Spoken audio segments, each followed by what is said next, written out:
So, let's see. View only. 150 just to blow it up for everybody.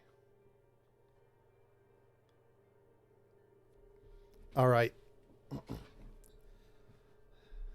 So, Ceptz, this is for you. Hopefully hopefully it goes well. Let's see. How long are we? 4 pages? Okay. So, The Laughing Man. SCP article, author Ceptz.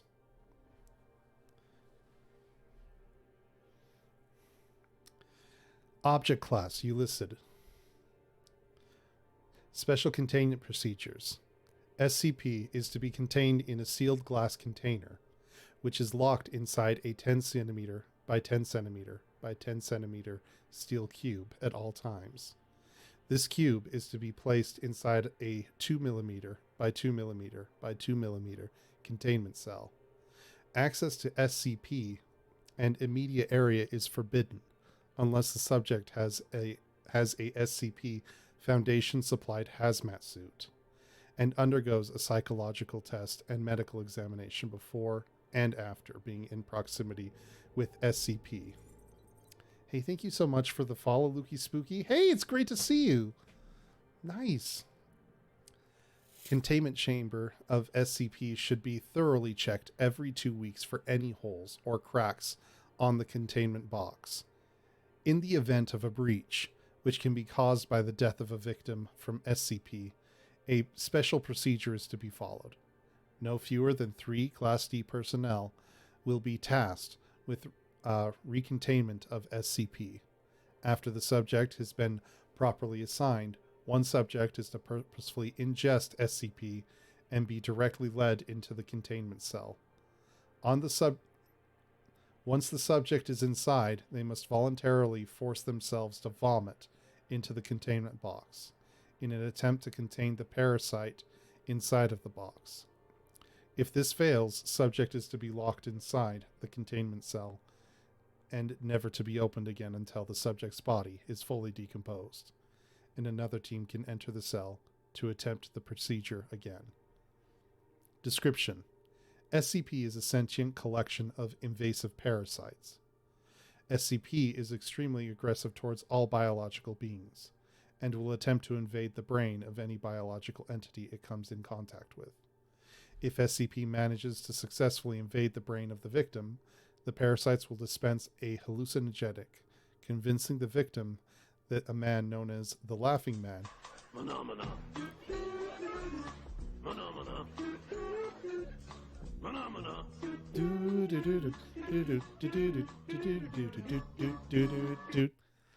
The Laughing Man is attempting to murder them.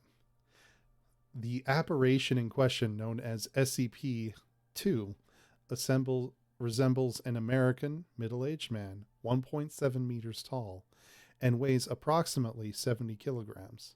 SCP-2 is dressed in a black dress suit with a white collared shirt, a matching fedora, and a gray bandana. Covering his face, SCP-2's outfit has been reported to have embers being emitted from supposed burn holes in the clothing. The bottom half of SCP-2's face has been burned off, revealing the muscles and tendons around his mouth and jaw. The burns continue down to its collarbone. The tendons around its mouth specifically seem to be irregularly formed to appear as if SCP-2 is smiling. SCP-2 is reported to normally have the bandana covering the burns, but has been found not wearing its bandana in earlier cases. The skin around SCP's eye sockets have been destroyed, revealing the muscles around the eyes. SCP-2's eyes lack pupils or irises, instead producing a harsh glow that is capable of damaging the victim's eyes if the victim is to stare directly into them. While a victim is under the effect of the hallucinogen, SCP-2 will appear to be attempting to viciously slaughter them using a 15-centimeter kitchen knife.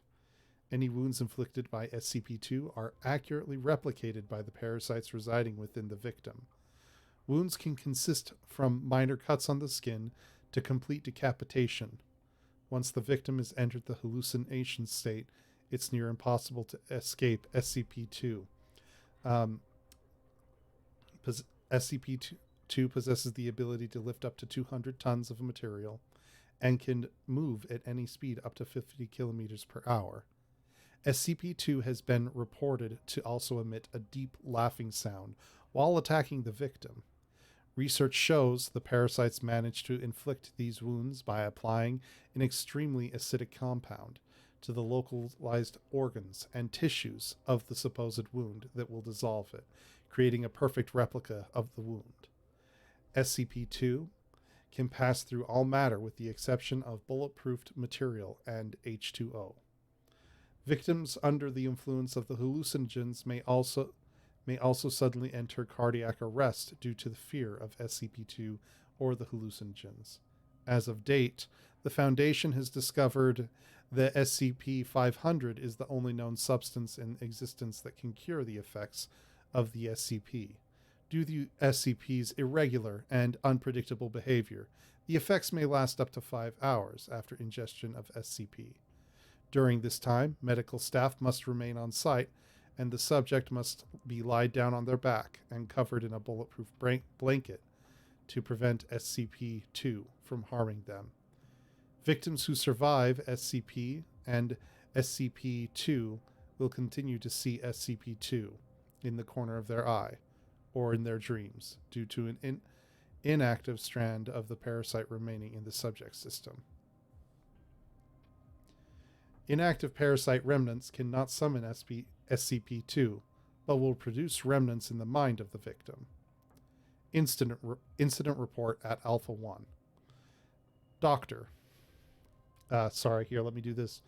Doctor, according to the surveillance feed taken from date, wandered into the containment chamber of SCP, and in an act of supposed desperation opened the glass containment of SCP, and immediately began to panic, slamming his fists on the wall as a giant slash manifested on his backside, immediately causing the subject to perish.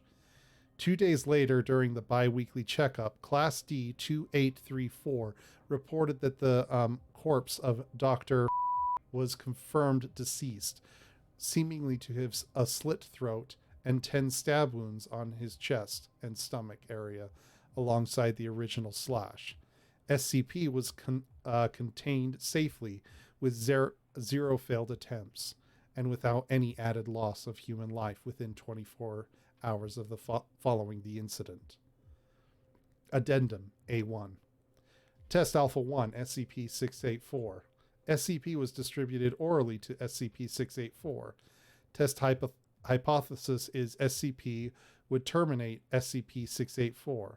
684 suffered devastating wounds but was not terminated successfully. Test results unsuccessful. SCP was retrieved successfully and recontained after one failed attempt. Addendum Alpha 2. Test Alpha 2. Kevlar vest. Class D was never distributed as a Kevlar vest to wear before being given SCP orally. Subject appeared to be in a fight with SCP-2 for 20 minutes before being swiftly rescued by medical staff. SCP-500 was distributed to the subject and relayed the information to Dr. as so. Doctor, tell us what you saw. Subject, in distress. He tried to stab me at least 50 times in the chest with his kitchen knife, but it was being blocked by the Kevlar. I felt nothing. So the Kevlar test was a success. Yeah, it saved me. I'm not sure why. Thank you for your time. You may return to your room. End of transcript.